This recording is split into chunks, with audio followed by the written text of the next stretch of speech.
arrancamos entonces. Está Cuando bueno quieras. porque va a ser un seminario familiar, ¿no? O sea, íntimo, donde vamos a poder es- animarnos a preguntar y todas estas cosas que a veces se genera un poco de inhibición cuando somos muchos. Pero bueno, vamos a arrancar le quiero contar un poco cómo ha sido la idea esta que ha surgido entre nosotros de poder hacer un seminario introductorio al psicoanálisis desde el ABC, digamos, ¿no? Comenzando desde lo más simple a lo complejo, sin perder la rigurosidad de los conceptos, pero digamos de llegar al público que le interesa el psicoanálisis y quizás es una primera aproximación que va a tener a la obra de Freud. La primera vuelta va a ser por Freud, después ya veremos. Eh, la idea es ir recorriendo los conceptos y puntos fundamentales de la teoría freudiana, que parte siendo una práctica clínica, pero termina siendo un campo vasto, y muy complejo del pensamiento humano y que, bueno, que así como decíamos recién con Carlos Clemente, que no hemos conocido a Freud en persona, pero sí lo conocemos a través de su obra y es de lo más apasionante. Así que yo ahora voy a pasar a, a presentar a los responsables del seminario, a los que nos hemos juntado y hemos estado trabajando este tiempo para pensarlo, para darle forma, para orientar un poco la dirección del seminario.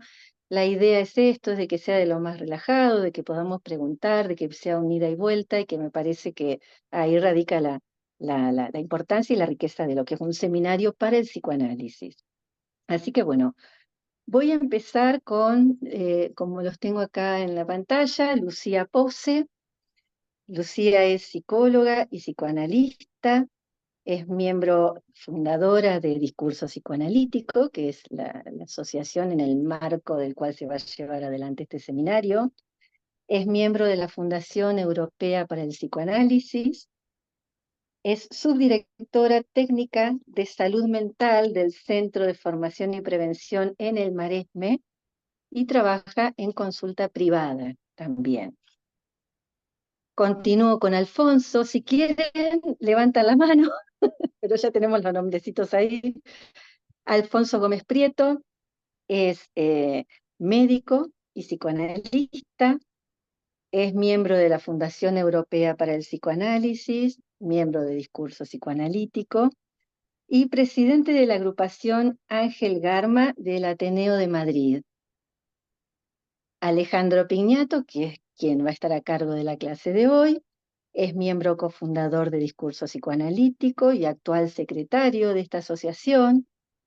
Es miembro y vicepresidente de la Fundación Europea para el Psicoanálisis y miembro e integrante del equipo de coordinación de Umbral Red Psi.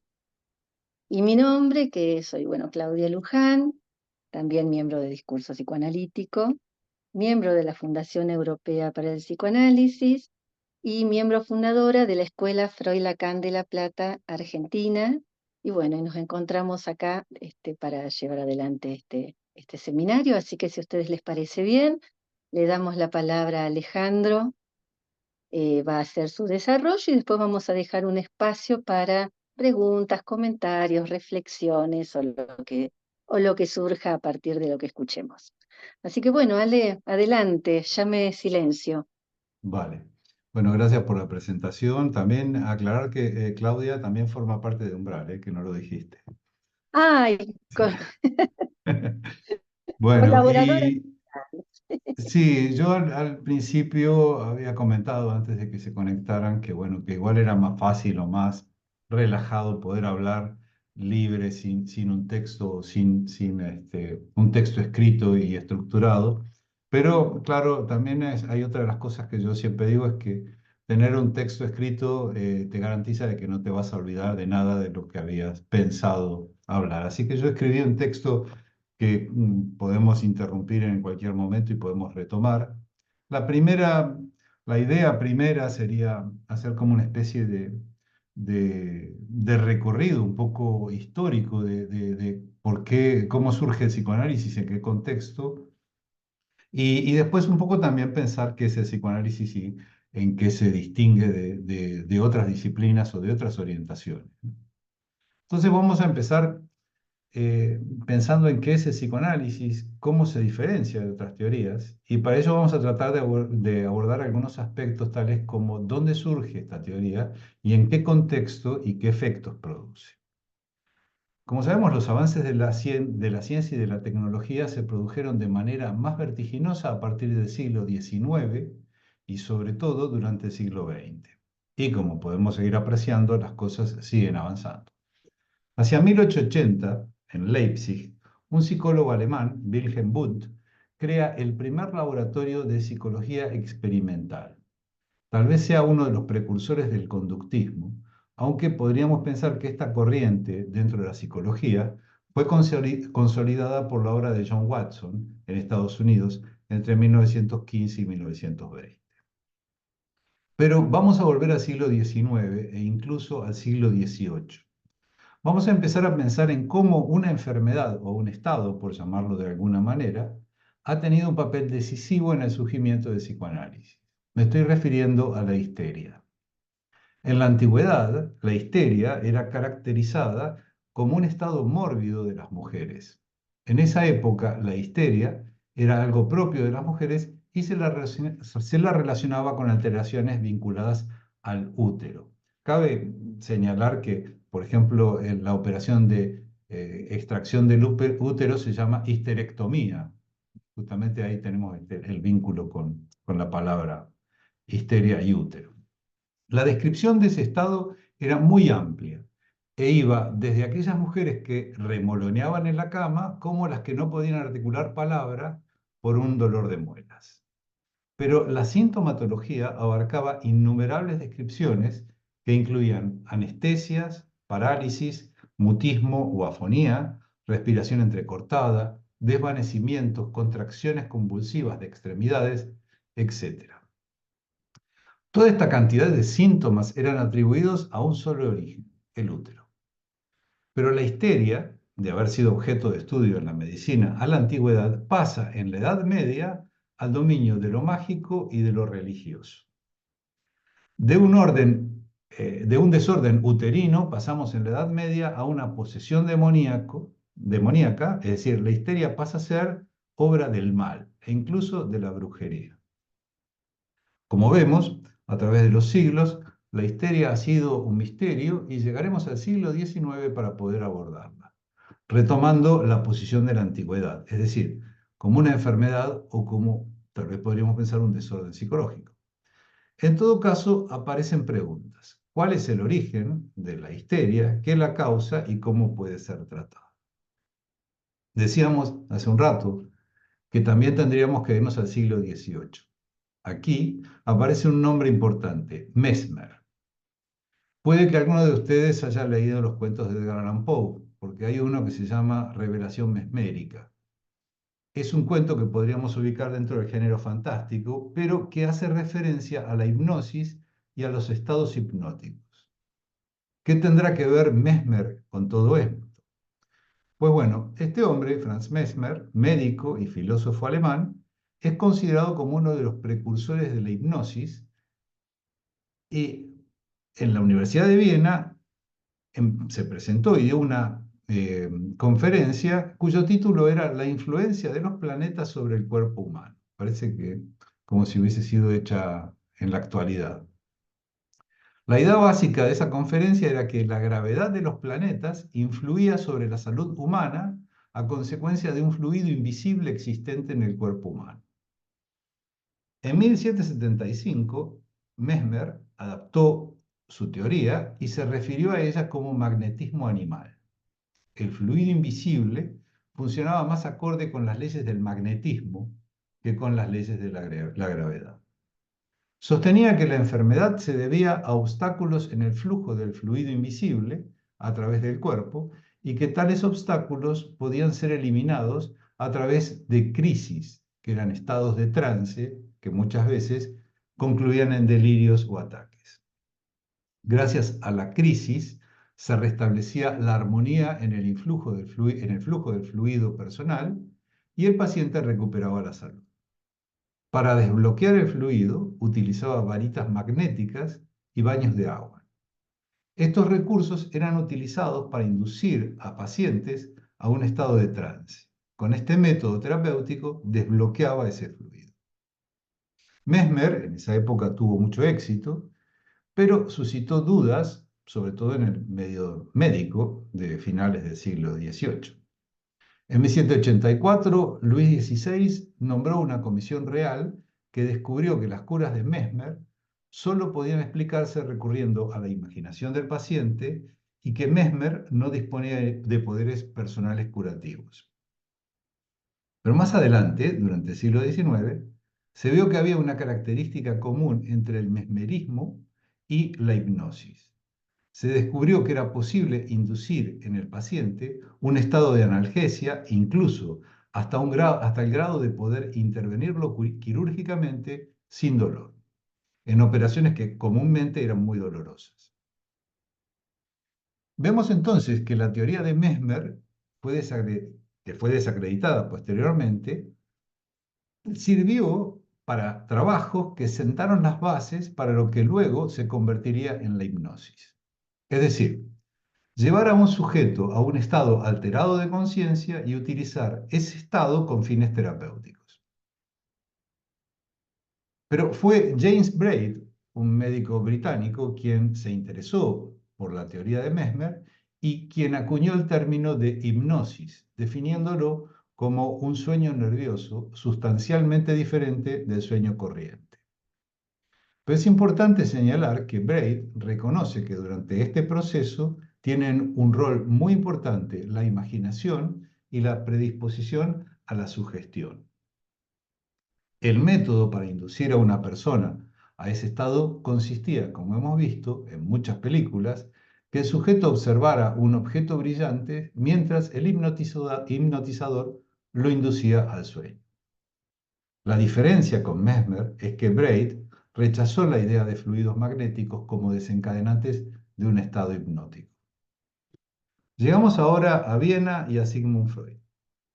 Creo que es importante poder ubicarnos en la situación política y social en la cual se educó Freud. En realidad, Freud nació en Freiburg, Moravia, que actualmente pertenece a la República Checa.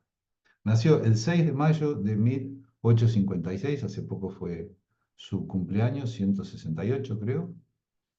Pero a los 4 años, en 1860, cuando apenas tenía 4 años, su familia se muda a Viena. En las últimas décadas del siglo XIX, Viena era considerada como un entorno burgués y puritano. Estas eran las características de la sociedad vienesa de la época. Desde el punto de vista político y social, el imperio austrohúngaro vivió una etapa de liberalismo económico. Pero en 1873 hubo una gran crisis económica a la que se sumó una epidemia de cólera. En ese caos económico se acusó a los judíos vieneses de ser responsables de la desestabilización de los mercados. Sí quiero aclarar que también es cierto que el emperador, que era Francisco José, creo que se llamaba, eh, era más proclive a defender a los judíos que lo que sucedía en este momento, que digamos, se culpaba a los judíos de toda esa crisis. En esa época, en Viena, acudían muchos judíos que venían de distintos lugares de Europa Oriental, de Galicia, de Hungría, de Rusia y de Moldavia. El joven Freud se preparaba para ingresar en la universidad y sopesó la posibilidad de ser político o estudiar filosofía o ser jurista e incluso ser naturalista. A los 17 años entró en la Universidad de Viena para realizar estudios científicos: anatomía, biología, zoología, filosofía y medicina. Finalmente, en 1882, decidió inclinarse por la carrera de médico y proseguir su formación en el Hospital General de Viena. Freud había dejado sus investigaciones en fisiología para dedicarse a la medicina. Decidió dedicarse a la neurología, específicamente a las enfermedades de los nervios, más específicamente a las neurosis que ocasionaban tantos trastornos de personalidad: angustia, histeria, obsesión, neurastenia. Hacia 1877, Freud conoce a otro médico con quien empezaría a trabajar sobre la histeria. Se trata de Joseph Breuer. Breuer acabó siendo amigo de Freud y lo ayudó económicamente, y también fue quien lo alentó a que se inclinara más hacia la neurología en lugar de la psiquiatría. También fue quien lo alentó a interesarse por el hipnotismo. En 1880, Breuer empezó a tratar a una paciente que se llamaba Berta Pappenheim. También es conocida como Ana O. Es una de las cosas que siempre se ha dicho, es que Freud no hablaba, no daba los nombres verdaderos de sus pacientes cuando hacía los historiales, y tenía un método de usar siempre la, la letra anterior al verdadero nombre. Por lo cual Berta Pappenheim era Ana, le ponía un nombre con la letra A, que es la anterior a la B, y O, la letra anterior a Pappenheim. Esta mujer era una joven de 21 años que padecía numerosos síntomas histéricos. 4 años después, Freud tuvo su primera paciente afectada con idénticos síntomas, Emmy von Sack. En esa época, la formación en Francia era más prestigiosa que la escuela austríaca. Por este motivo, Freud solicitó una beca para seguir la enseñanza con un médico considerado una eminencia y como el más grande especialista en la histeria. Se trata de Jean-Marie Charcot, en el Hospital de la Salpêtrière en París. ¿Por qué es importante la figura de Charcot en la historia del psicoanálisis? Freud se interesa por la histeria y justamente viaja a Francia para seguir estudiando esta patología. Como decíamos antes, Charcot fue una figura importante, podríamos decir incluso que fue una figura clave para el estudio de la histeria, sobre todo en la medida en que, mientras Charcot estuvo vivo, la histeria ocupaba un lugar predominante en la medicina. Más allá de eso, hay muchas críticas que se han hecho a la propuesta nosológica de Charcot. Por ejemplo, que la histeria se dividía en distintas fases. Él proponía una fase epiléptica, luego las fases de grandes movimientos, de actitudes pasionales y al final el delirio terminal. Hay una película que yo les he recomendado a mucha gente que se llama Freud, una pasión. Yo en todo caso después busco el enlace porque es un poco difícil encontrarla, esa película. Yo la encontré en Facebook.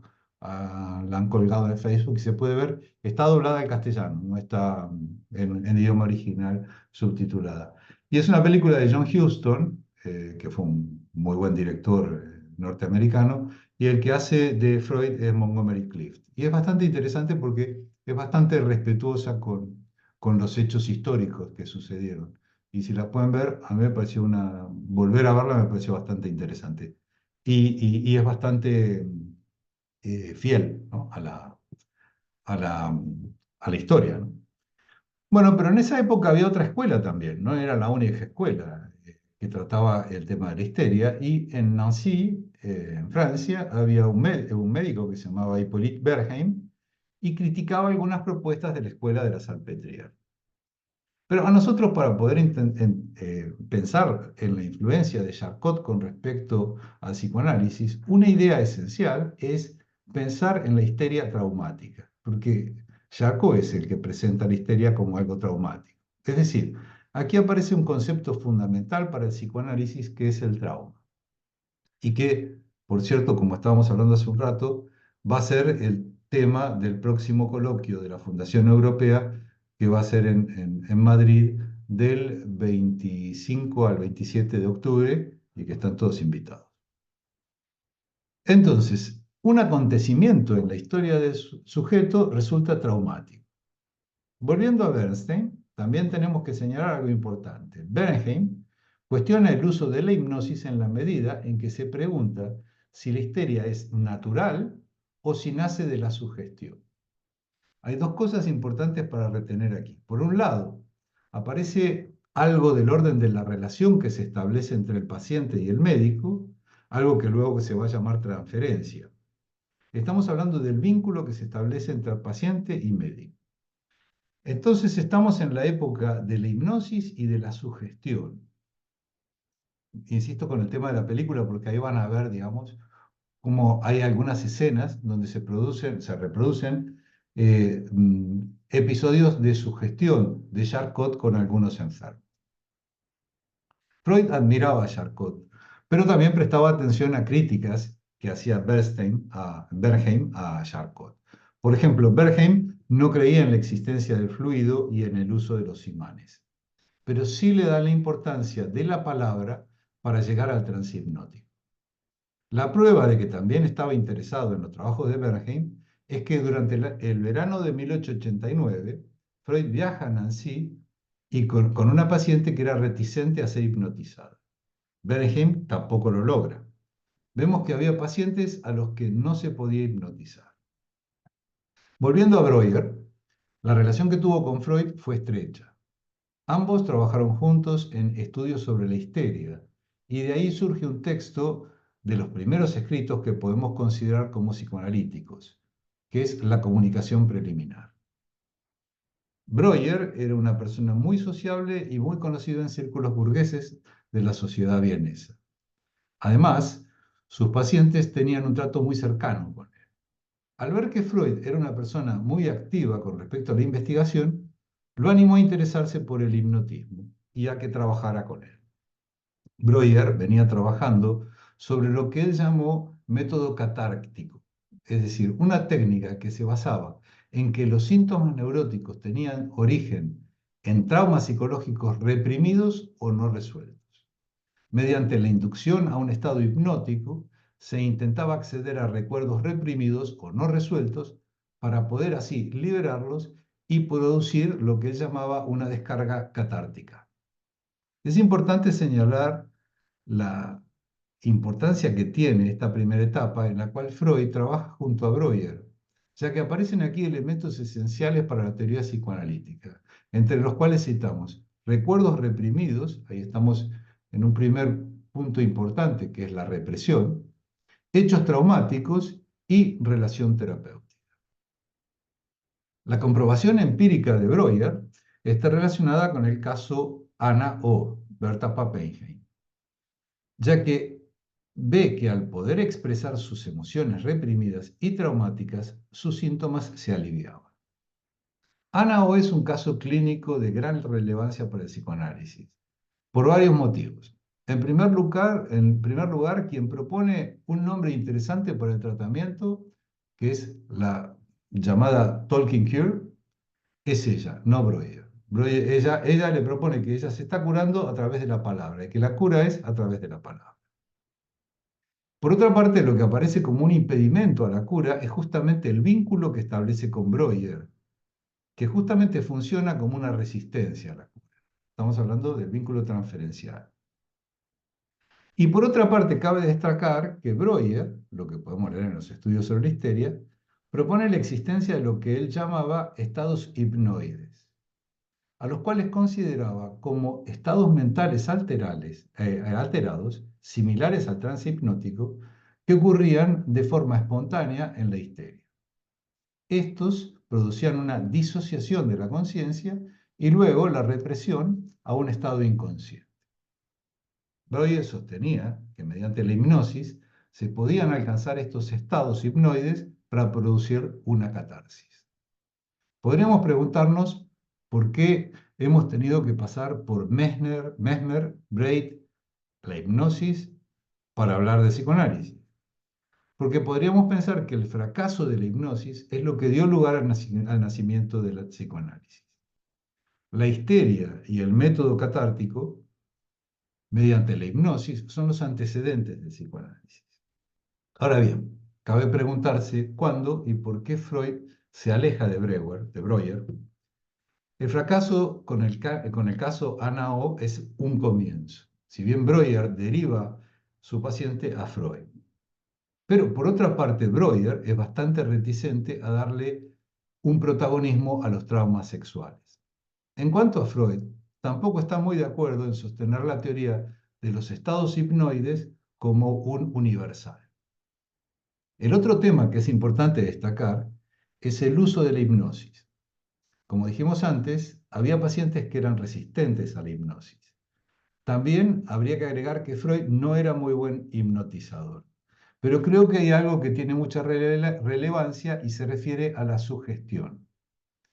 También había que tener en cuenta que no siempre los pacientes llegaban a recordar todo, y esto lo lleva a Freud a intentar profundizar más en la búsqueda de los recuerdos inconscientes.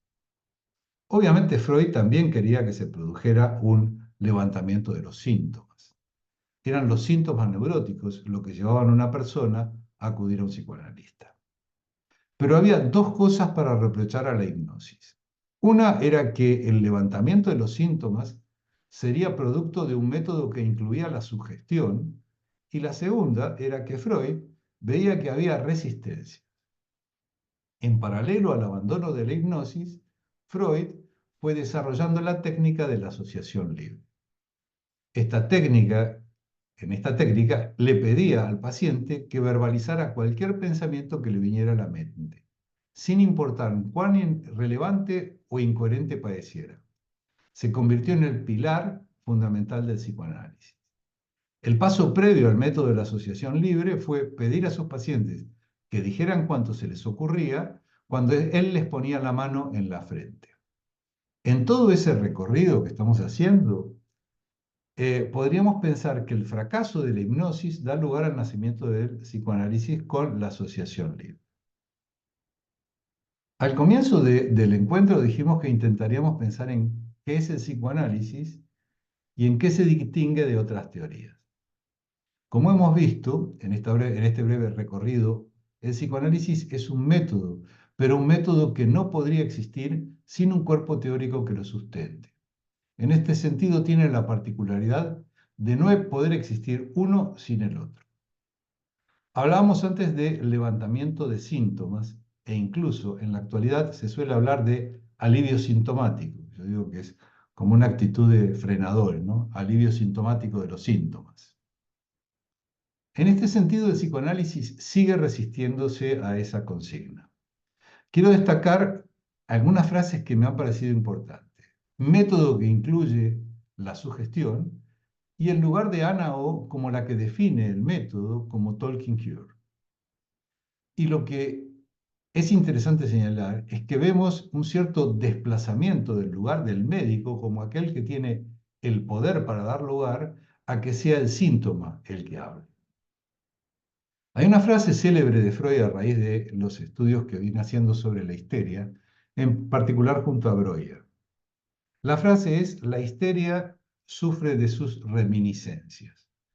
Esta frase es importante porque es la que de alguna manera da lugar a la idea de que el síntoma remite a otra cosa. Es un significante, podríamos decir en términos lacanianos.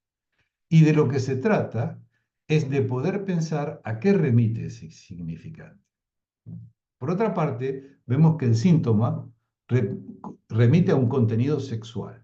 En este sentido, pensamos en el argumento que habíamos elaborado para presentar este seminario y habíamos pensado que había tres ejes fundamentales que hacen que el psicoanálisis se distinga de otras corrientes. Por un lado, la sexualidad y más específicamente el lugar que ocupa la sexualidad infantil. Antes del psicoanálisis se pensaba que la sexualidad irrumpía con la llegada de la pubertad, gracias a esa invasión hormonal que sufre el preadolescente.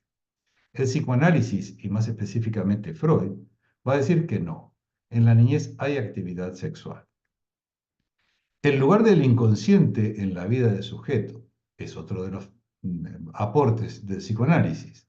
Freud no inventa el concepto de inconsciente, ya que otros médicos y psiquiatras hablaban de aspectos que no eran accesibles a la conciencia.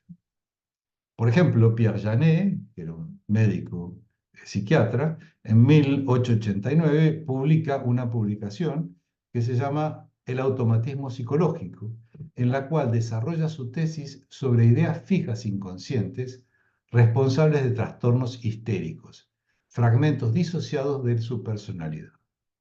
Y proponía que el análisis psicológico trabajara bajo hipnosis sobre esos acontecimientos. Pero el lugar que le da Freud al inconsciente como una instancia, lo veremos en clases posteriores, es único. En una de las conferencias de introducción al psicoanálisis con respecto al sueño, Freud sostiene que cuando un paciente cuenta un sueño, lo que se llama técnicamente el contenido manifiesto, es decir, el relato del sueño, el sujeto no sabe nada acerca de su significado. Pero nos recuerda, frase célebre freudiana, se equivoca. El sujeto sabe qué significa, pero no sabe qué sabe. Para cerrar esta intervención de este primer encuentro, me parece importante señalar algunas cosas vinculadas a nuestra asociación y también al sentido de este seminario. En primer lugar, distinguir el discurso psicoanalítico de otros discursos en la medida en que cuestiona el lugar de discursos imperantes en la actualidad, en medios académicos sobre todo, que ocupan el lugar del amo, del saber absoluto, y que en lugar de interrogar al síntoma, a ese significante, como decíamos, prescriben e intentan clasificar, etiquetar, erigiéndose en la autoridad. En este sentido, el discurso psicoanalítico sigue siendo innovador, sigue molestando a determinados grupos de poder. También quiero señalar otros aspectos que no siempre tenemos en cuenta, que están vinculados a formas de descalificar o de desvalorizar nuestra teoría y nuestra posición. Me estoy refiriendo a lo que comúnmente se conocen como fake news, o distintas formas de descalificación de la teoría psicoanalítica argumentando que están superadas, pasadas de moda e incluso que no se basan en evidencias científicas. En este sentido, los discursos que apuntan a cuestionar el discurso psicoanalítico no tienen la suficiente base argumentativa como para llegar a semejantes conclusiones. Recuerdo en un encuentro con psicólogos, la mayoría de orientación cognitivo-conductual, un psicólogo me preguntó si no me parecía que el psicoanálisis se había quedado solo en aspectos referidos a la sexualidad. Me pareció un poco de poco tacto preguntarle qué había leído de Freud, pero él mismo concluyó que solo se basaba en artículos y críticas en medios psicológicos. En todo caso, si bien este encuentro es un comienzo y nuestra intención es tratar de acercar a gente que quiere formarse o que está interesada en el psicoanálisis, quiero repetir un par de ideas que para mí han sido esenciales en mi práctica analítica como analista y como paciente. En primer lugar, la posición ética que debe tener y sostener todo aquel que inicie o ejerza una práctica psicoanalítica. Y la segunda es el deseo.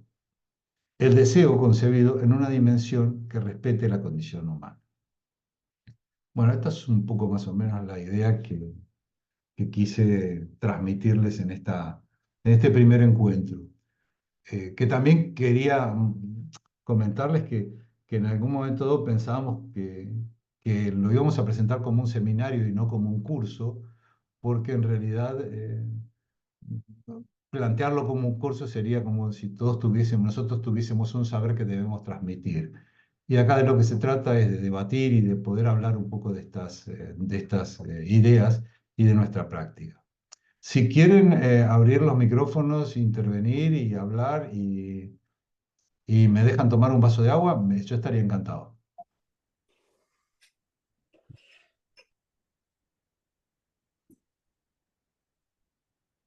Se pueden habilitar el micrófono todos, ¿eh? Bueno, Ale, muchas gracias por el recorrido. Incluso escuché cosas novedosas porque la prehistoria de, de la teoría freudiana y de la hipnosis no la conocía, la verdad. Es que siempre uno escucha cosas nuevas. Así que Bueno, bueno, muchas gracias. Bueno, abrimos acá un espacio para que podamos hablar. yo sé que igual cuesta un poco y da un poco de vergüenza empezar a hablar, pero a mí también, ¿eh? Se van a creer. Pero bueno, hay que tratar de animarse, ¿no? Venga, voy a empezar yo. A ver, Carlos. Eh, claro, mientras pasaba todo esto que estaba ocurriendo en como la otra gran corriente, o al menos o sea, no he estudiado psicología, o sea, me delato, entonces tampoco tengo como 100% claro o al menos como, bueno, eso como decía Freud, que yo puedo volcar una opinión, pero que al ser no ser erudito, pues tampoco vale mucho. Pero pasaba algo en la otra gran corriente cognitiva, o sea, en la psicología, que es qué ocurría respecto al psicoanálisis, no sé si se llegan a cruzar A bueno, no ver, sé. yo cito a dos personas. Una es la psicología experimental de Wundt, que es un poco como el comienzo o el inicio de la psicología, podríamos llamarla positiva, es decir, la imperante, ¿no? La que está avalada y sostenida por la ciencia. Pero a mí me parece interesante señalar que es una psicología experimental, es decir, que se generan determinados eh, ¿cómo podríamos decir? Ejemplos de laboratorio para poder estudiar la conducta humana, ¿no es cierto? Esto es este hombre que se llamaba Bond. Del otro lado del charco, en Estados Unidos, estaba Watson. Y John Watson, cuando genera esta teoría, ¿no es cierto? Esta teoría que vendría a ser entender la conducta en términos de estímulo-respuesta, ¿no es cierto? Está del lado de una corriente totalmente cientificista y totalmente opuesta a Freud, ¿no es cierto? Y al psicoanálisis que se estaba produciendo aquí en Europa, ¿no es cierto? En ese momento, Freud sí creo que había viajado a Estados Unidos y había, digamos, o había presentado sus ideas y sus teorías, pero también es cierto que había sido bastante cuestionado incluso por medios médicos, porque bueno, el discurso psicoanalítico siempre molestó a los medios de poder, ¿no? Tenían miedo un poco de que les quitaran esta autoridad médica que me parecía. Pero básicamente la gran diferencia entre el conductismo, no nos vamos a meter ahora en el cognitivismo conductual porque es una teoría que surge después, ¿no? El cognitivismo sí surge a partir de Watson y de todos estos estudios y estuvo bastante descalificado, sobre todo después de la Segunda Guerra Mundial, porque ¿quiénes fueron los que utilizaron experimentos conductistas? Los nazis. Entonces, claro, no podemos avalar científicamente una teoría que fue utilizada por los nazis, ¿no? Entonces, bueno, el cognitivismo se fue acomodando desde otros lugares y empezaron a surgir otras teorías dentro de la psicología y ahí se empezó a juntar un poco el cognitivismo, que sería hacer, digamos, lo cognitivista está vinculado con cómo conoce el sujeto, ¿no es cierto? Y cómo este conocimiento puede alterar sus conductas y da este híbrido, para mi gusto, que no es exactamente un conductismo, pero pinta bastante maneras, ¿no? Con el mayor de los respetos. No sé si hay algún conductista acá. No creo. Bueno, es justo por eso, porque no sé, también hablando con gente cercana que va a terapia y hablamos sobre, bueno, qué métodos utilizan pues nuestros psicólogos y psicólogas, eh, siempre surge la duda en muchos casos cuando no se dice, ¿no? Si es psicoanálisis o no. ¿Se me escucha bien, por cierto? Sí, Porque me sí, estoy sí. escuchando yo como Igual hay feo. Sí, algunos vale, ruidos, pero vale. Nada, bueno, como que hay un punto también pues no sé, terapias, no sé si conductistas o bueno, no sé, como que no están certificadas como psicoanálisis, ¿no? No están como afirmadas como tal, que sí que hay como ciertas metodologías que tienen que ver con, bueno, como con esto que hablamos de bueno, regresiones, ¿no? La técnica de la asociación libre, ¿no? Y de hablar de, bueno, recuerdos traumáticos y eso, pero que a la vez se mezclan un poco, bueno, no sé, ahí, por eso preguntaba si ha habido algún cruce o algo así a lo largo de la historia del psicoanálisis. bueno, a ver, cuando vayamos avanzando vas a ver que ha habido muchas Ya modificaciones, imagino, ya es que... muchas escuelas y muchas diversificaciones dentro del psicoanálisis. mm. Pero A bueno, ver, sí por abrir... podríamos llegar más esquemáticamente, cuando se muere Freud, avanza mucho, digamos, una corriente que defiende la psicología del yo, ¿no es cierto?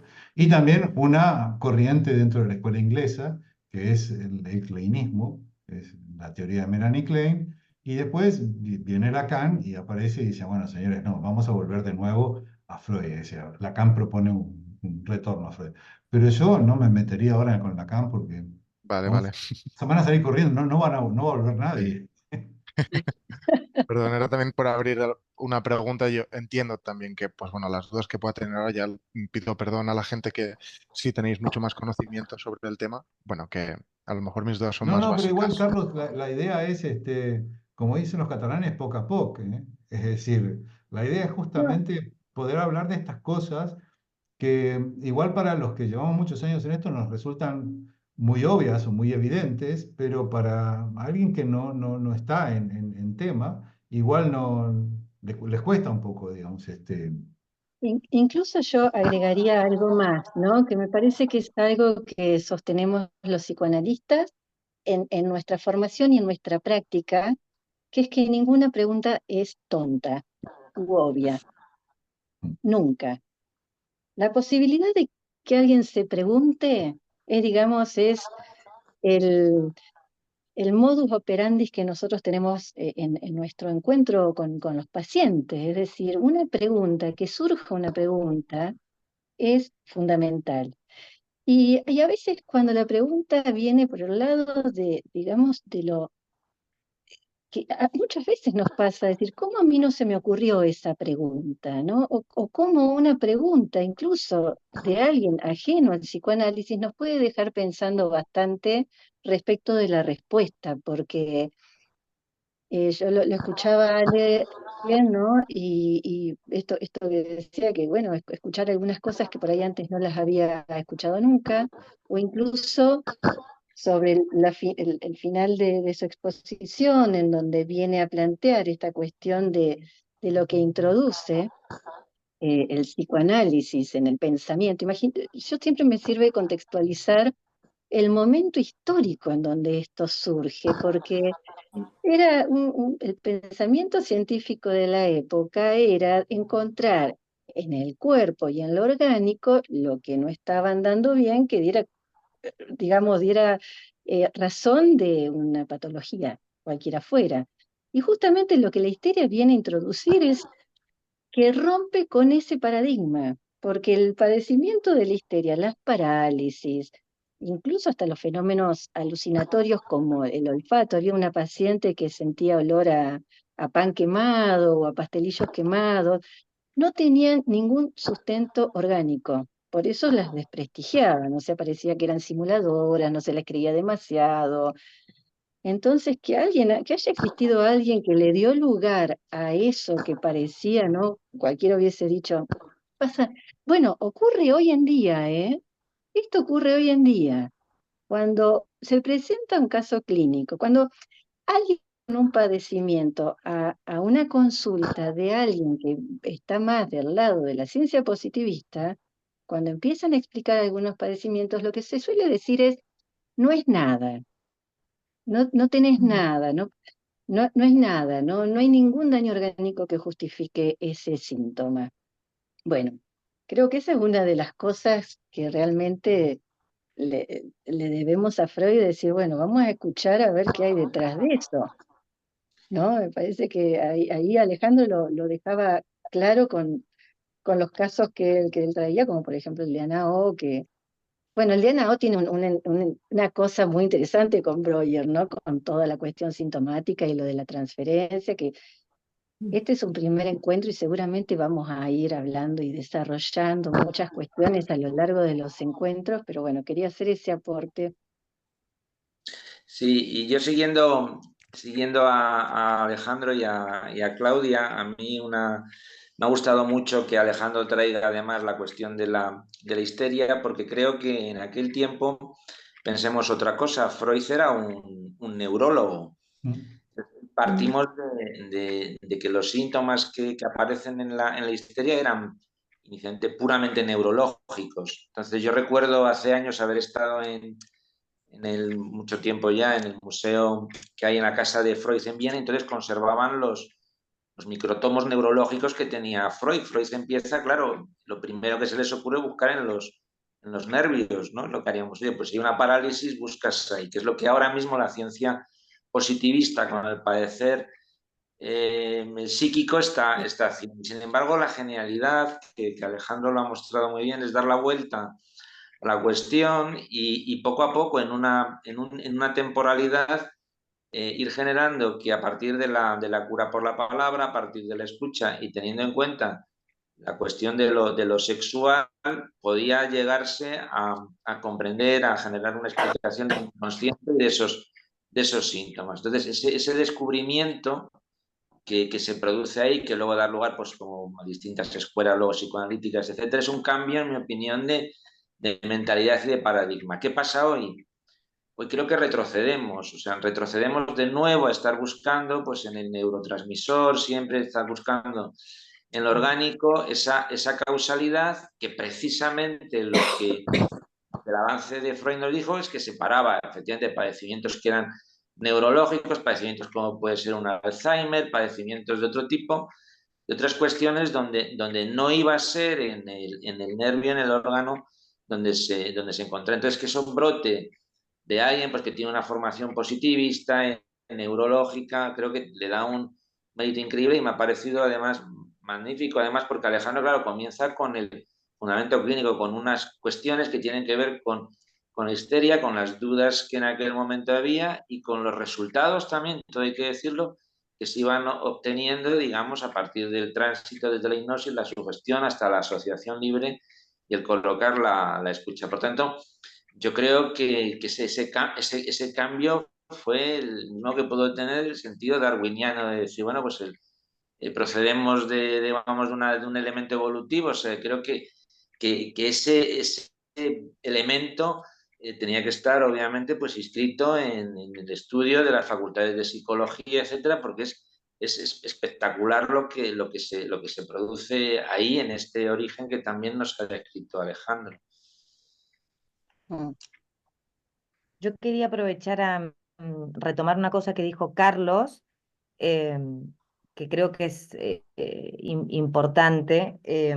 Cuando nos planteamos este seminario, los cuatro estuvimos de acuerdo en que uno de los objetivos principales, ¿no? Era crear un espacio para empezar desde cero, sin dar por sentado formaciones ni nada, y poder empezar a, bueno, a hablar un poco de la obra de Freud, que es muy vasta, pero intentar, bueno, ir entendiendo, conociendo algunas de sus conceptos básicos y de qué va un poco el psicoanálisis, porque además el psicoanálisis en España justamente está muy apartado y bastante proscripto en la formación.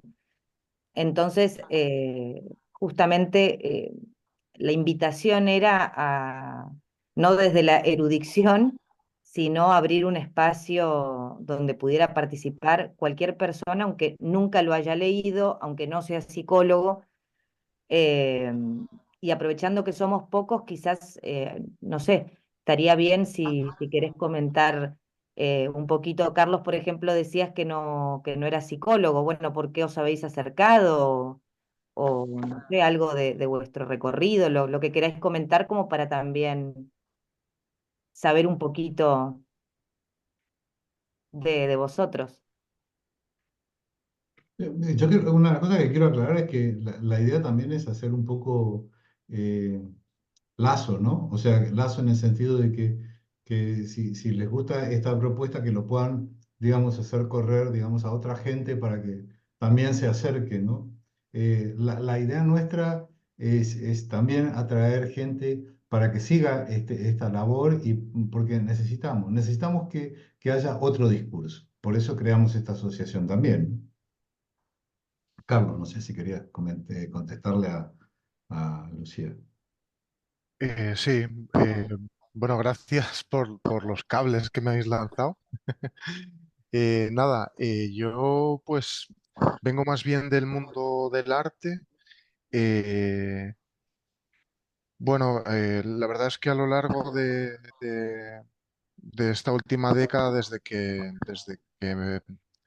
yo estudié Bellas Artes y, bueno, un máster en investigación en arte y tal, bueno, siempre me ha interesado más el mundo de la visualidad contemporánea, ¿no? Y cómo como de alguna forma en esta filosofía de la estética, bueno, nos vemos inmiscuidos y habitamos y le damos sentido y forma a este mundo, ¿no? Entonces el psicoanálisis me parece, bueno, porque actualmente yo estoy en terapia psicoanalítica y llevo ya un tiempo, llevo como un par de años y algo, entonces siento que es una herramienta muy potente de análisis, así como lo son otras y que, bueno, no sé, esta es la que más cerca he tenido, ¿no? De repente, pues también las hay de otro índole, ¿no? Para darle forma al mundo, desde pues económicas o, bueno, no sé, pero a mí me interesaba esta, ¿no?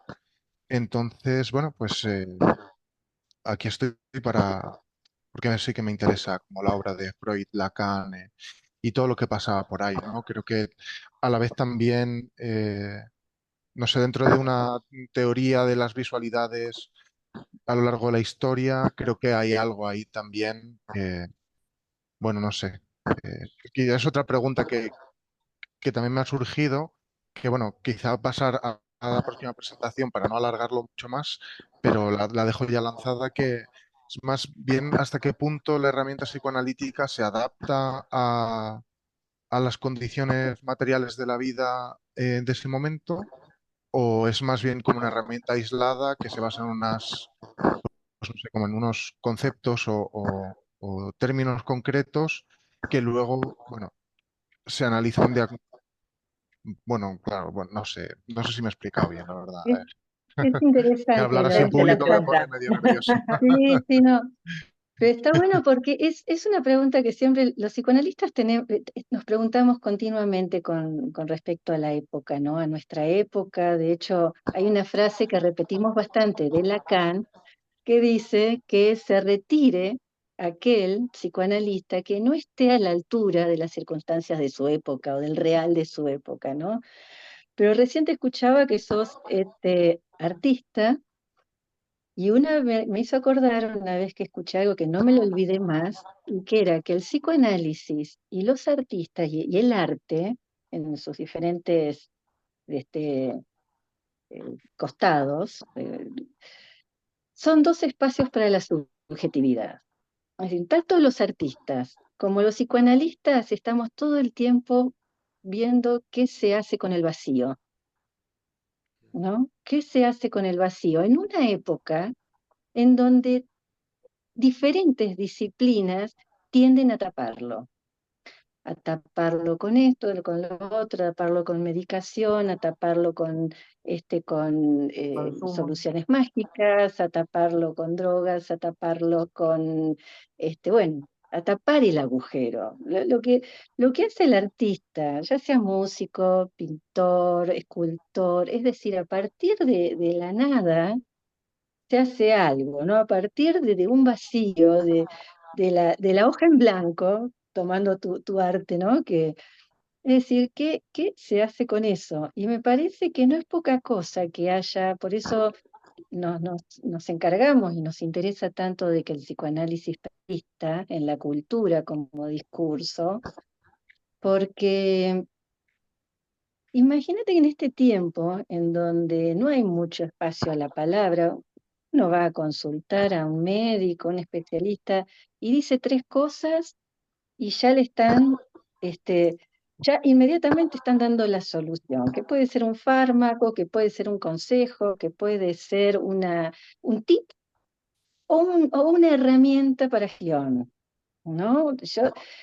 Y uno a veces se queda pensando, decir, qué pocos espacios hay para que alguien pueda desplegar lo que a uno le pasa, lo que uno tiene, hasta diría tu capacidad creadora e inventiva, ¿no? Porque el psicoanálisis tiene que ver con algo de la invención también, lo que cada uno puede hacer con lo que le pasa, pero para eso requiere un trabajo, requiere tiempo, requiere que la palabra se despliegue, requiere que se establezca un vínculo que no es cualquiera, que ya esto lo iremos trabajando a lo largo del seminario, el tema de la transferencia será uno de los temas que se va a desarrollar, pero es esto, no hay mucha oferta hoy de tratamientos psi, de diferentes índoles y para todos los gustos y necesidades, diría yo.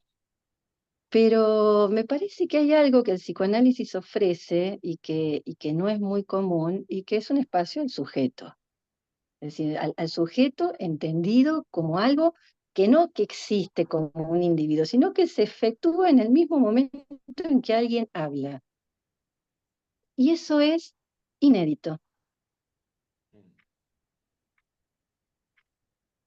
Capaz que con esto último lo embarré, porque ya meterme No, con el tema del sujeto No, no, no, no, no, para nada. quilombo. No, no, para no. nada. Pero aparte, a ver, nos estamos metiendo con la palabra y con la palabra que en realidad también tenemos que tener en cuenta de, del valor que tiene una palabra. Lo más preciado que uno puede dar es la palabra. Cuando uno quiere comprometerse con algo, dice, te doy mi palabra. Sí.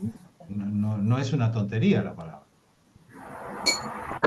Entonces a mí me parece que tiene que tener un espacio y un lugar. Lo que pasa es que, bueno, que sí también es cierto que hay algo que no hemos dicho y que conviene ya empezar a decirlo ahora, es que, bueno, y esto es más un poco como una lectura que hace Lacan de Freud, ¿no? Hay un caso que ya veremos y hablaremos, que es un caso paradigmático de la histeria, que es el caso Dora. Y hay una parte donde Dora se queja de una situación y Freud le dice, muy bien, usted me está contando esta situación y usted qué tiene que ver en todo esto. Entonces se produce lo que Lacan llama una inversión dialéctica, ¿no? Es decir, me estoy quejando de que hay alguien que está haciendo algo conmigo y resulta que yo tengo algo que ver porque yo lo seduzco y hago que esa persona haga algo conmigo, ¿no? Entonces en este punto me parece interesante señalar que el psicoanálisis también busca en alguna medida que uno se subjetivice, que uno piense que tiene que ver en su historia y cómo la ha vivido, pero no es lo único que estamos buscando. También estamos buscando es que tiene que ver uno con su deseo, con lo que quiere y no puede, o que no se anima. Es decir, me parece que la propuesta no va solamente por incluso resolver cuestiones que están vinculadas básicamente con la angustia, porque esto yo lo digo muchas veces. Es decir, nadie va a un analista o a un psicólogo porque no tenía nada que hacer y no sabía en qué gastar su dinero. La gente va a un psicoanalista porque está, o a un psicólogo o a una terapia, porque no sabe qué hacer con su vida, porque está angustiado. Y porque todo lo que ha, digamos, ha estado a su alcance no le alcanza, ¿no? Entonces, bueno, ahora, eso sí, hay gente que no se anima, ¿no? Que no se anima a transitar determinado espacio que proponemos, ¿no? Bueno, eso también es un dato importante. Eso es una cuestión importante porque me parece que tenemos que aceptar que, bueno, que hay quienes eligen analizarse y hay quienes necesitan otra cosa. Yo recientemente recibí un paciente que venía un poco aconsejado por sus amigos que hacían terapia, pero era una terapia de coach, ¿no? Hacían coaching.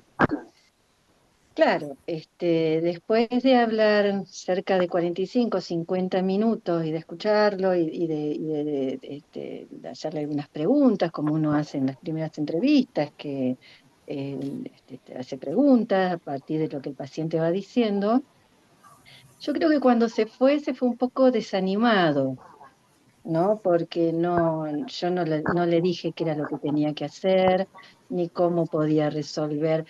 Es más, un caso muy interesante porque la cuestión que estaba en juego era la de la autoestima. Y él lo que venía a buscar es que alguien le levante la autoestima. Y con lo que se encontró es con la pregunta de qué pasa con eso, qué es qué significa eso, ¿no?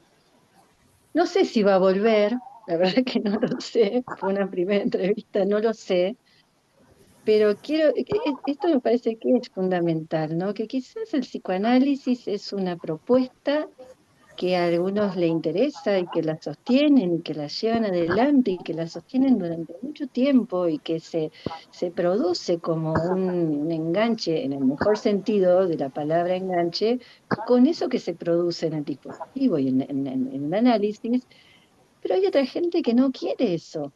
No todo el mundo está dispuesto a darse el tiempo para formularse sus preguntas y el tiempo que se necesita para responderse esas preguntas también, sobre todo en un tiempo del llame ya, el dolor se resuelva ya, que los resultados los tenga ya, y ni hablar de responsabilizarse, de como decía Alejandro, de lo que cada uno tiene que ver con eso que le pasa, e ir a buscar a un otro, ¿no? Que se supone que sabe, le diga qué hacer.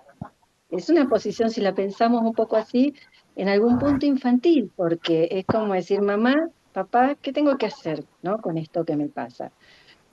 Pero hay que respetar que ni el psicoanálisis es para todo el mundo, y también que parece que, bueno, que hay otras disciplinas que por ahí hay gente a la que les funciona muy bien, y ahí no nos podemos meter, ¿no? No se trata de, digamos, de criticar a otras teorías o otras prácticas, sino bueno, de ver qué es lo que el psicoanálisis tiene para ofrecer hoy, y con la particularidad de la época en la que vivimos, ¿no? Yo, Claudia, he cambiado algo también quería comentarlo en mi práctica con relación a lo que planteáis, ¿no? Porque quien nos viene a ver hoy, lo decía también Alejandro, son personas que sufren. En el medio español realmente vienen a vernos, no es Argentina, la gente que ni conoce no realmente qué es el psicoanálisis, vienen a encontrarse con nosotros, alguien les ha dicho, bueno, es psicoanalista, es médico, es psicólogo, pero de entrada vienen porque estas primeras entrevistas son clave, porque es verdad que la gente viene y nos va a entrar en muchas ocasiones preguntándonos qué debo hacer, qué no debo hacer, etcétera. Pero yo pienso que, y por eso también el seminario este, de hecho, porque tenemos, por ejemplo, a Carlos que está en análisis, o sea, yo creo que la cuestión es que también se necesita cierta pedagogía psicoanalítica, o sea, porque en nuestro medio la gente tiene un desconocimiento, no forma parte del conocimiento cultural, digamos, no está inscrito ahí. Entonces yo creo que a la persona que viene y que sufre, ¿no? De alguna manera a mí lo que sí que me han dicho es que nosotros nos posicionamos en un modo de escucha distinta, o sea, notan algo diferente. Yo creo que es importante en las primeras entrevistas preliminares que noten algo distinto, están acostumbrados a ir al psicólogo que les pone deberes, a esto, ¿vale? Sí, Escucharles y calmarles, ¿por qué no decirlo? O sea, porque vienen angustiados, o sea, el hecho de que hablemos. Freud era muy hablador, o sea, si uno lee los casos de Freud, hablaba, ¿no? Es distinta a la clínica que nos encontramos. Entonces, que las primeras entrevistas podamos incluso utilizar mecanismos, ¿por qué no decirlo? De otros procederes, a mí me parece que tal vez lo que podamos hacer es transformar una situación de urgencia, a veces subjetiva, de sufrimiento, en algo que en un futuro podría ser que se transformara en un análisis. En mi experiencia sí que se ha producido ese cambio. O sea, a lo mejor ha tardado, pero poco a poco, ¿no? Vas introduciendo algo de ese paciente que en principio diríamos, bueno, pues que lo coja. Yo soy ahí un poco cabezón, digamos, ¿no? O sea, sigo creyendo, ¿no? Que de alguna manera podamos transformar eso que es una demanda de una cosa inmediata, porque es lo que nos van a pedir, seamos realistas. O sea, es lo que entra la gente habitualmente no pidiendo, no por nuestra puerta, que en un futuro ahí se pueda abrir, que no siempre, pero en muchas ocasiones también podemos favorecerlo en una otra cosa que sea una demanda de análisis. Y entonces vas viendo, ¿no? Que a lo mejor es algo más prolongado, pero que luego obtiene sus frutos, porque realmente, seamos realistas, los psicoanalistas vamos unidos, eso sí, pero ahora mismo en la carrera en el pelotón de cola. Vamos en el pelotón de cola, excluidos de la universidad, de los medios clínicos, etc. Vamos, por lo menos en España, en un pelotón de cola, pero estamos ahí. Estamos ahí y creo que hacemos lazo entre nosotros y con este seminario que estamos iniciando, que es de introducción y que se trata de crear ese interés entre quién, entre los que encima en los medios universitarios nos están no ya de desprestigiando, diciendo lo peor, porque oyes las cosas peores, ¿no? Desde el conductismo más radical sobre el psicoanálisis y yo les digo, bueno, al conductista más conductista le diría, oiga, pero usted sueña. O sea, hay un inconsciente, o sea, quiere decirse, no está nadie negando un aspecto fenomenológico del conductismo, pero hay un inconsciente, o sea, hay otra, no sé, sería como decir ahora mismo que nada más valiera la teoría de la gravitación universal porque caen las manzanas, también hay electrones y no los vemos, no se crean otras teorías. Pero lo que ahora mismo estamos viviendo es, yo por lo menos lo que percibo y lo que escucho en el medio universitario español, no ya que esté excluido, que lo está, o sea, está excluido de los programas, es que ahí se le anima al joven universitario a que no entre en ese mundo, ¿no? Absolutamente, prácticamente obsoleto. Entonces, por eso digo que este seminario, este lazo que hacemos entre todos me parece de un valor inmenso y de podernos adaptar, digamos, a la demanda también que hay ahora y cómo eso jugar con creatividad, porque ahí está el arte que decía. Yo creo que para mí el psicoanálisis tiene muchísimo de arte y de creatividad también. Claro.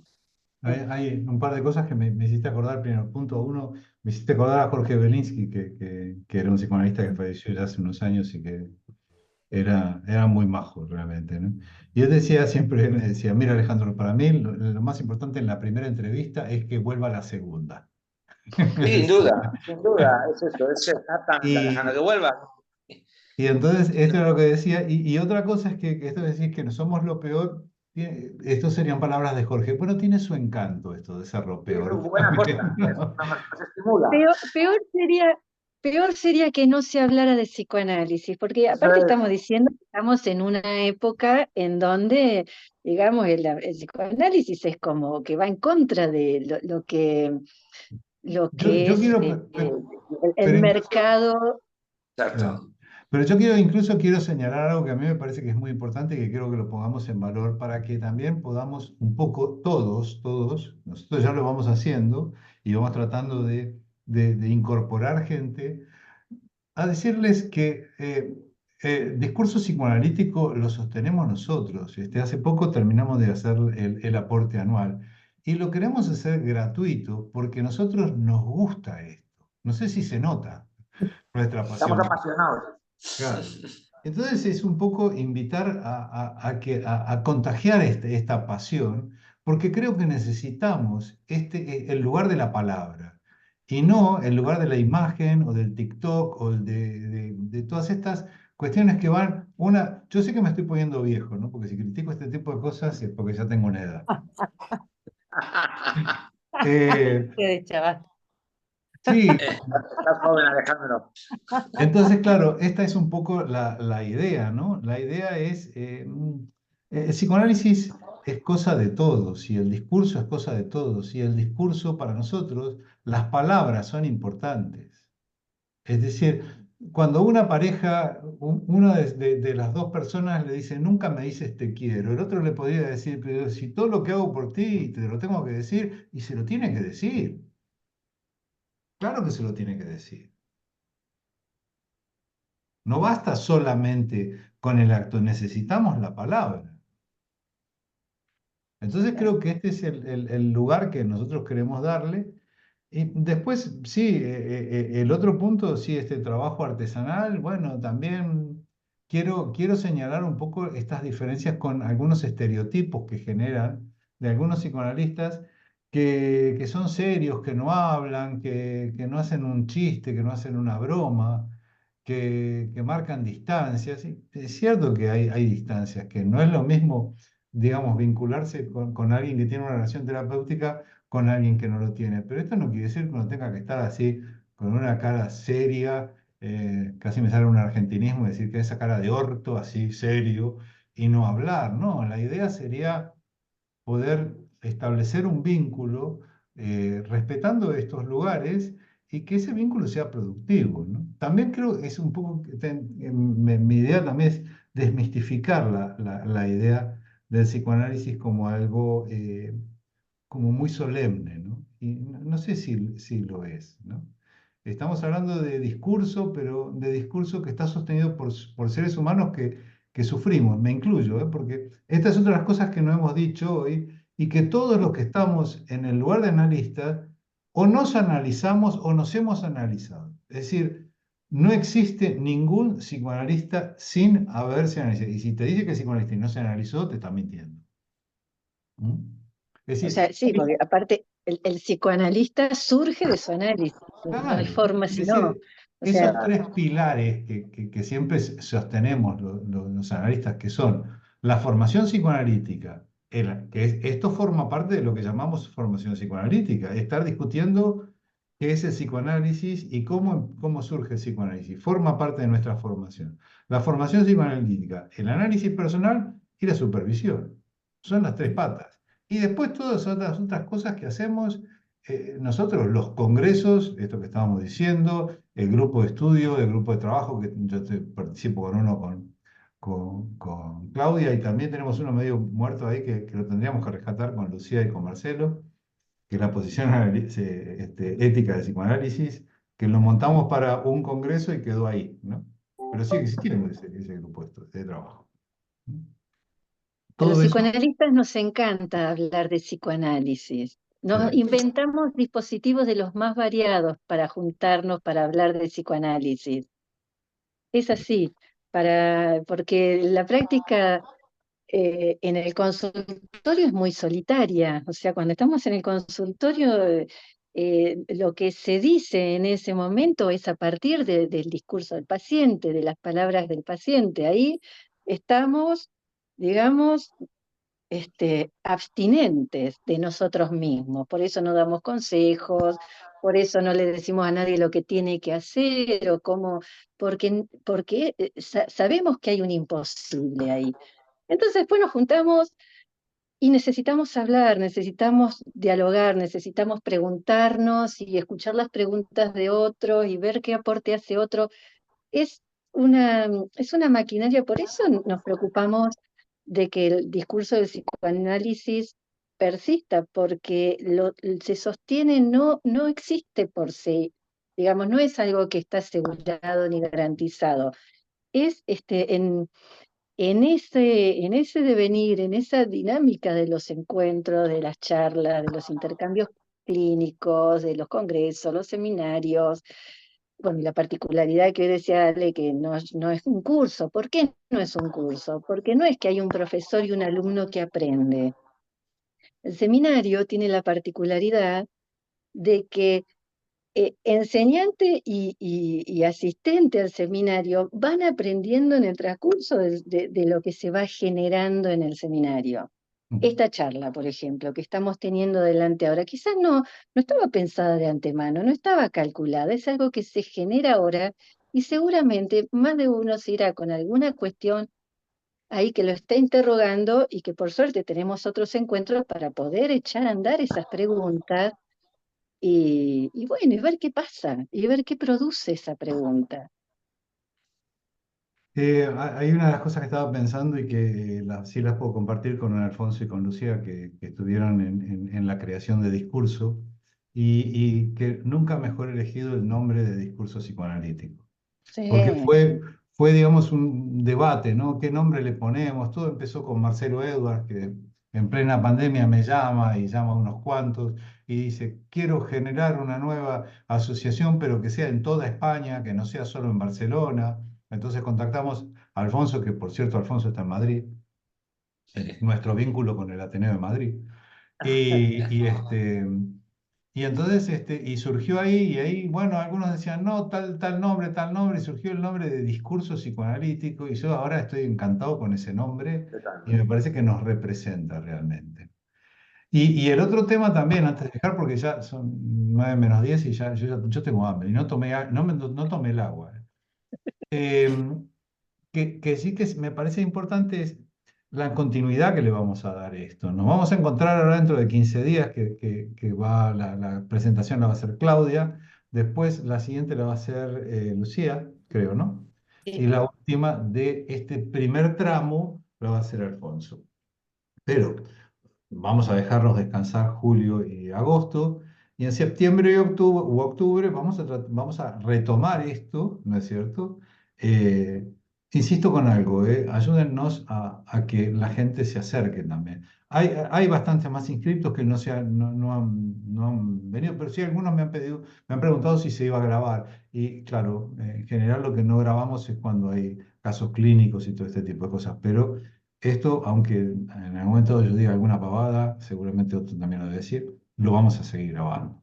¿Mm? Sí, y Entonces, aparte que, Perdón, aparte, Ale, antes de sí, que, no, antes de que terminemos, sí. porque tenemos facilidad de palabra y nos enrollamos bastante, por ahí Gise o Iván o Isabel quieren comentar algo, este, no sé, porque no nos hemos dejado demasiados segundos O habilitados. sea, hombre, quedan 10 minutos, ¿eh? Teóricamente es hasta las 10, hasta las 9. ¿Eh? Exacto.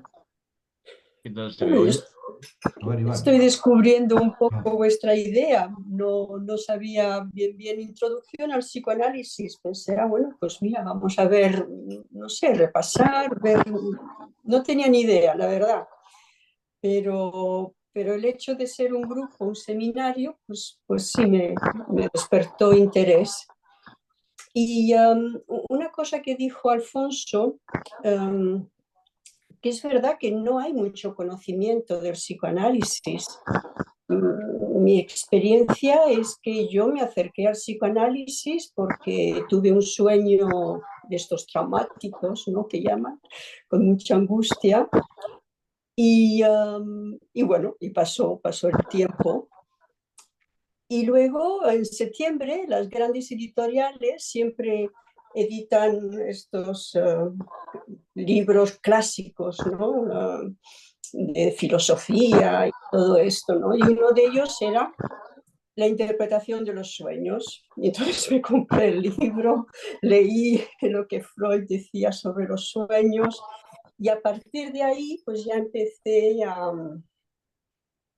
bueno, a interesarme, ¿no? Y a acercarme al psicoanálisis. Bueno, a partir de una experiencia propia, ¿no? De un sueño. Y aquí estoy y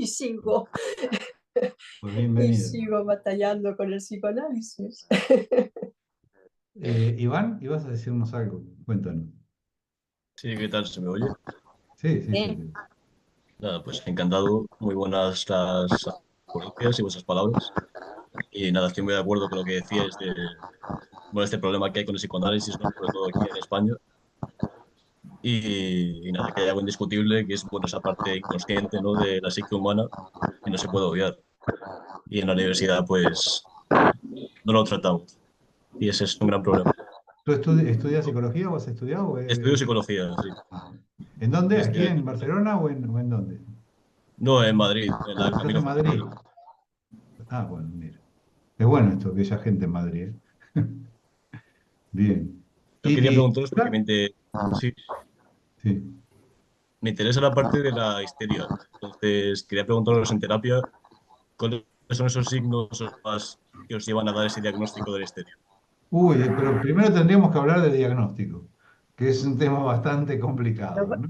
lo vamos a ir desplegando a lo largo de los encuentros. Ah, bueno, Este es el Sí, primero. sí, vamos a Sí. ir tratando varios temas y la histeria, como está bastante, sobre todo con los inicios, como decía Alejandro, si te parece, Iván, lo dejamos para próximos encuentros. vale, sí, sí, hombre, es un tema. Invita a tus compañeros, ¿eh? Sí, sí, yo he compartir enlace y compartir Perfecto, seminario, así que a ver si se apunta perfecto. alguien. Sí, Gisela, Hola, gracias por el tiempo, por el espacio este. La verdad que estuvo... ¿dónde eh, estás, Gisela? yo estoy en Estados Unidos, pero soy de Argentina. Ah, bueno. Hace 10 años que estoy viviendo acá. Pero qué bueno, ¿eh? Gente de Madrid, de Estados Unidos, que está en Estados Unidos. Somos pocos, Así que pero Pero sí, distribuidos. es súper grato encontrar estos espacios, como súper lindo y gratificante como que poder pensar. Estudié psicología en La Plata. ajá, mira. eh, no lo terminé porque me mudé por acá, así que, pero siempre sigo en contacto y sigo estudiando y teniendo grupos de estudios o taller de lectura, como el psicoanálisis. Me analizo hace Bien. muchos años Ujú. y la verdad que me parece que está, o sea, como que súper como que te abre la cabeza poder pensar, ¿no? Y yo pensaba que en estos tiempos en donde lo más difícil es mantener el malestar, lo que no anda, o la angustia, ¿no? En donde hay un montón de, por ejemplo, acá y ahora como un montón de programas como de inteligencia artificial en donde uno podría preguntarle, ¿no? O ir diciéndole los síntomas y chatear con alguien, ¿no? Entonces, como que hayan estos espacios para pensar en algo más, me parecen como súper valiosos, ¿no? Vamos a seguir sosteniéndolos. No sé si quieren agregar algo más, porque ya son 9 menos 5.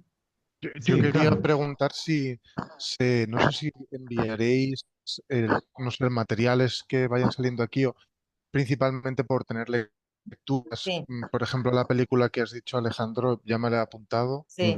Entonces, Yo después te bueno, no paso como nombres sobre todo. Sí, sí. la idea, Carlos, es que vamos a ir enviando Mm. bibliografía, un poco cada persona que vaya dando las clases irá sugiriendo con algo de antelación Sí, y toda la bibliografía que podamos, para los que no lo tengan, por ejemplo, quizás no tienen las obras de Freud, pero las tendremos digitalizadas para que se puedan leer aunque sea desde el ordenador, mm. ¿sí? Genial. Yo básicamente sí quería comentarles que, digamos, la clase esta la preparé con algunos libros. Uno de ellos que lo recomiendo porque realmente me gustó mucho, que se llama Freud en su tiempo, creo, de Elizabeth Rudinesco. Es una biografía de Freud y es bastante amena, bastante eh, fácil de leer. Después hay otro libro que se llama Historia del psicoanálisis, pero está en francés y no está, creo que no está traducido en Historia del psicoanálisis. Y, y sí hay otro libro también que está vinculado con la histeria, que es la problemática de la histeria actualmente. Después se los puedo pasar. Yo en realidad no quise enviar una bibliografía previa porque era la primera clase y la primer encuentro, digamos, y no quería que la gente se asustara. Uy, mira todo lo que habría que leer, ¿no? Y no Ay, íbamos a leer el libro. ¿Mm? aparte por Está ahí bien. podemos, esto va a ir pasando, que vamos a ir nombrando textos fundamentales en la obra de Freud, o Sí, incluso aparte, podemos acercarlo a través de, estudios sobre la de- histeria, mira, bueno, acá no se ve ahora. ¿Ves? claro. Estudios sobre la histeria de Pero Freud. no al modo de la universidad, que está la bibliografía y hay que leerla. Esto es para cada uno con su curiosidad, si tiene ganas, si tiene tiempo, es decir, es un como un ida y vuelta, como para que, bueno, si tienen interés y ganas de leer, tener alguna referencia de por dónde vamos a ir andando, digamos. Y esto que hizo, por ejemplo, ahora Iván, ¿no? Que nos hacía una pregunta concreta, si hay cosas que a partir de los encuentros van surgiendo y quieren enviárnoslo para que lo podamos tener en cuenta, porque la realidad es que nosotros hicimos un programa un poco estimativo, pero queremos que esto tenga que ver con las personas que asisten. Entonces, más que imponer nosotros lo que pensamos en función de lo que ustedes vayan comentando, preguntando y aportando, nosotros también iremos modificando seguramente ese programa. Así que los animamos a que nos hagan llegar. Yo voy a hacer una propuesta y el pez muere por la boca, ¿no? Pero podemos hacer un grupo de WhatsApp. Digo, porque los odio, yo, los grupos de WhatsApp. No, pero es muy Sí, práctico, y sí, más si somos pocos. A los Sí. fines de esto, ¿no? De intercambiar material o Está bien. sí, sí, acotado al, al trabajo que emprendemos juntos. ¿Les bueno, parece bien? yo creo un grupo de trabajo, un grupo de WhatsApp y voy a necesitar que, por favor, en el chat, en todo caso, necesito el teléfono de Gisela y de Iván, porque el resto de los teléfonos los tengo. Vale. Hay un chat, o sea, aquí en Sí, la mira, biblioteca. hay un chat ahí. Ah, vale, sí. ¿Eh? Así yo, perfecto, perfecto, ok. Es +1 y el teléfono, ¿no? Sí, ok. Bueno, un gusto haber compartido este primer encuentro con todos y nos vemos el 28. Ajá, Gracias. Listo. vale. Muchas gracias. Hasta la próxima. Hasta pronto. Hasta luego. Adiós. Buena semana, Próxima, chao, nos chao. vemos. Adiós, Nos adiós. vemos.